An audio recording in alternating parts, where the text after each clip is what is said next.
AITA for refusing to let my in-laws stay with us again. My husband 34 and I 31 if recently threw a birthday party for our 3-year-old daughter.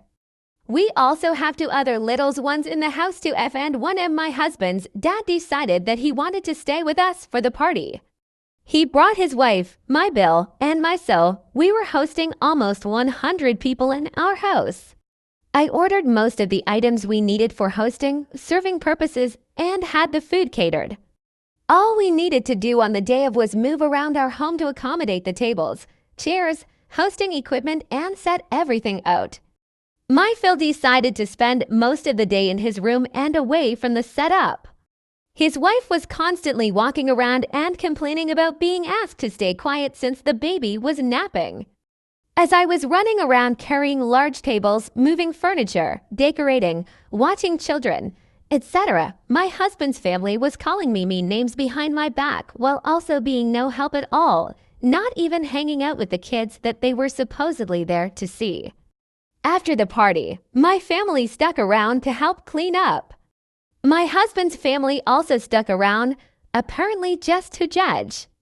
My Phil, his wife, Sil, and Bill all stayed out of the way and napped while we cleaned up. My Mill and her husband sat around and watched my family clean up. After my Mill and her husband left 3 hours after the party ended, they were apparently talking about how weird it was that my family was helping and how gross it was that everything needed to be cleaned right away. They said that my kids are probably going to have problems as they grow up since I keep them in such a sterile environment. My house is in nitrogen monoxide way perfect, but after hosting that many people, there is definitely some cleaning to do before letting 3 under 3 run around the house again.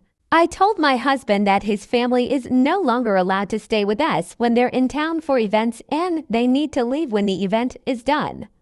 I'm tired of feeling judged in my own space. He says I'm being too harsh and that they're just not as clean as we are. He thinks since they didn't actively hinder us and didn't make these comments directly to me, I should just brush it off. AITA.